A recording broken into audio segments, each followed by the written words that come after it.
Lorsque nous avons commencé le carême avec le premier dimanche de carême, nous avions vu Jésus qui rentre dans le combat spirituel en allant au désert, conduit par l'Esprit.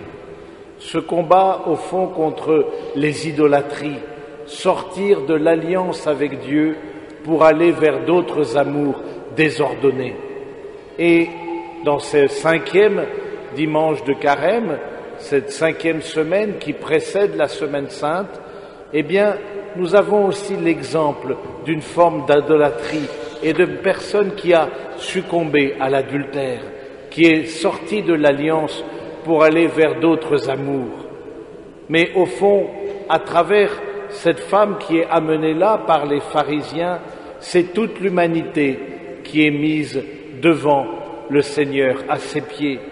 Il est assez singulier, par exemple, que cette femme, surprise en flagrant délit, eh bien, il n'y ait pas aussi la présence de l'homme, comme l'indique aussi la loi de Moïse. L'homme et la femme, surpris en adultère, doivent être tous les deux lapidés. Mais il ne s'agit pas d'une enquête policière, vous l'avez bien compris, si Saint Jean, et c'est le seul à relater cet épisode, nous présente cette femme aux pieds du Seigneur. C'est toute l'humanité qui est appelée à retrouver les épousailles avec le Christ, toute l'humanité qui est appelée à rentrer dans l'alliance. Et à travers cette femme, c'est au fond chacun de nous aussi qui sommes invités à remettre le cap sur le Seigneur pour ne pas nous laisser entraîner vers d'autres dieux, vers d'autres amours qui nous laissent vides. Il est un mouvement, quand on observe un peu attentivement le texte, si vous avez l'occasion de le faire, on voit il y a deux grands mouvements dans ce texte. Premièrement, Jésus qui se baisse et qui se relève deux fois, et une fois pour les pharisiens, une fois pour la femme adultère. C'est assez intéressant parce que se baisser et se relever, vous savez que le mot se relever a donné le mot ressusciter.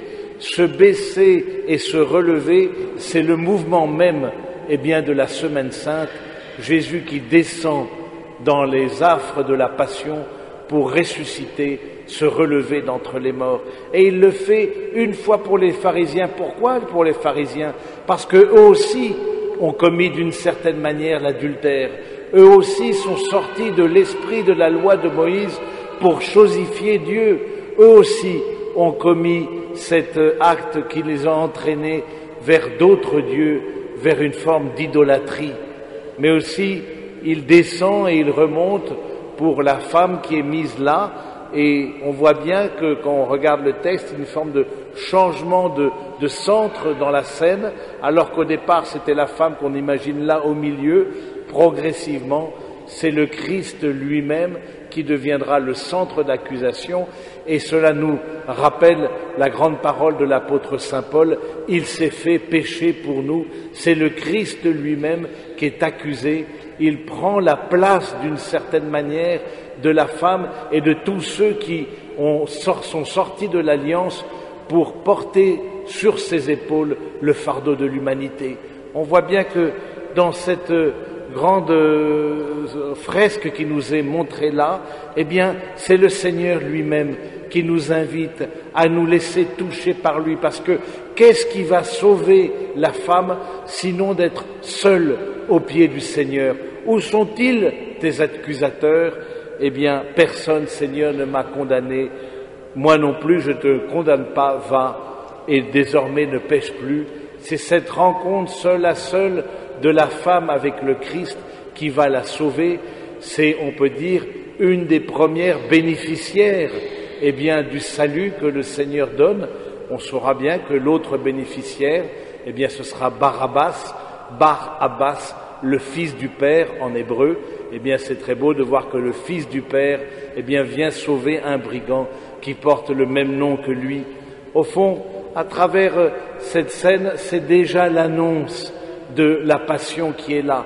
Et quelques versets plus loin, le chapitre 8e de Saint Jean est capital parce que il va être comme une forme de charnière après ce passage de la femme adultère, il y aura ensuite le passage où Jésus dit qu'il est lumière du monde, et ensuite il y aura le passage où il affirme son lien avec le Père, et là, il y aura une levée de bouclier de la part des pharisiens, à tel point que ces pierres amassées pour la femme adultère, on les retrouve à la fin du chapitre 8e, parce qu'elles devaient être lancées contre le Christ lui-même.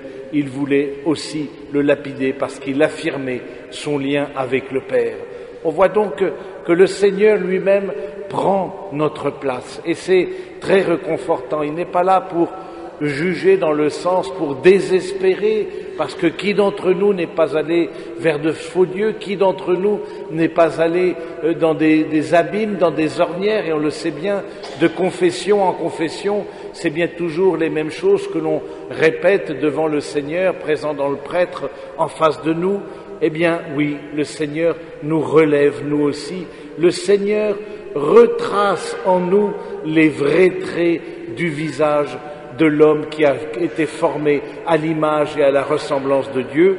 C'est la seule fois où le Christ écrit quelque chose. Il n'y a pas d'autre passage. Le Christ n'a rien écrit de sa vie, ni sur un papier, ni sur un autre support, si ce n'est sur le sable. Il a tracé des traits, et les pères de l'Église ont dit, mais qu'a-t-il marqué sur le sol? Puisque c'est la seule fois où il a écrit, eh bien, beaucoup on fait des suppositions d'une certaine manière, et certains ont dit, n'est-ce pas pour retracer les traits de l'Adam premier fait à l'image et à la ressemblance de Dieu? Oui, frères et sœurs, nous avons là un passage magnifique qui nous ramène au fond à l'origine, cette alliance que le Seigneur veut faire avec chacun, cette alliance qui est plus forte que le péché et que la mort, et le Seigneur nous en donne un exemple. Et dans la première lecture, on voit bien cette espérance, hein. Ne vous souvenez plus d'autrefois, ne songez plus au passé, voici que je fais un monde nouveau. Oui, le Seigneur, par sa passion et sa résurrection, fait un monde nouveau, nous ouvre des portes qui jusqu'à présent étaient fermées, nous ouvre une espérance à laquelle nous ne pouvions pas atteindre. Alors, laissons-nous toucher par ce passage de la femme adultère, laissons-nous toucher, mais aussi assimilons-nous à cette femme à qui il redonne sa dignité. C'est très beau de voir que, au fond, comment l'appelle-t-elle à la fin? Elle l'appelle femme. Où sont-ils donc tes accusateurs? Femme, c'est ainsi qu'il s'adressera à la très sainte Vierge du haut de la croix. Femme, voici ton fils. Il l'a rétablie, si on peut dire, dans sa dignité de femme, dans sa dignité d'épouse, c'est-à-dire rétablie dans sa capacité d'aimer d'un amour gratuit et désintéressé. Au fond, à travers ce passage, c'est l'ensemble de l'humanité qui est concernée, et en particulier l'Église. L'Église est épouse. L'Église est appelée à être l'épouse de l'unique époux et à manifester à l'ensemble du genre humain, eh bien, qu'il est fait pour être avec Dieu et vivre avec Dieu comme celui qui répond à son besoin d'amour. Laissons-nous, frères et sœurs, interpellés par ces très beaux passages de l'Écriture. À l'occasion, eh bien, reprenons-les chez nous en secret, lorsque l'on ferme la porte et qu'on est là avec le Seigneur en secret dans la prière. Et on peut, en méditant sur ces textes, il m'a semblé qu'on pouvait mettre sur les lèvres de la femme adultère, une fois pardonnée, eh bien, on pouvait mettre ces paroles de l'apôtre Saint Paul: une seule chose compte, oubliant ce qui est en arrière, lancé vers l'avant, je cours vers le but pour remporter le prix auquel Dieu nous appelle là-haut dans le Christ Jésus. Amen.